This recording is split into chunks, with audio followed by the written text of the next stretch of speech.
আজকের রান্না আলু ভাজি করছি পেঁয়াজ মরিচ দিয়ে। তারপর ডালটা মিক্সিতে পেস্ট করে নেব।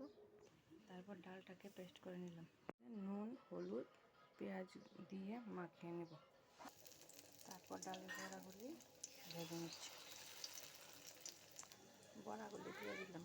আমার বড়াগুলি রেডি। আজকে রান্না করব ডিম। খোসা থেকে ডিমটি ছাড়িয়ে নেব। কড়াইয়ের মধ্যে তেল দিয়ে দিলাম, তারপর ডিমগুলি ভেজে নেব। ডিম মশলা একসঙ্গে কষিয়ে নেব।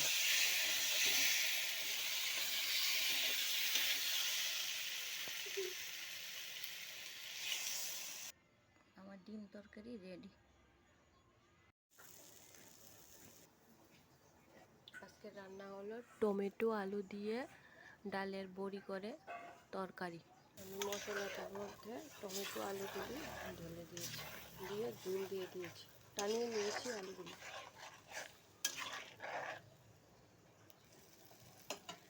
তারপর একটু ঢেকে দেব, তারপর দিয়ে দেব ডালের বড়িগুলি।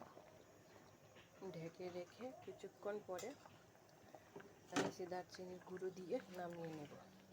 রেডি আমার ডালের বড়ার তরকারি।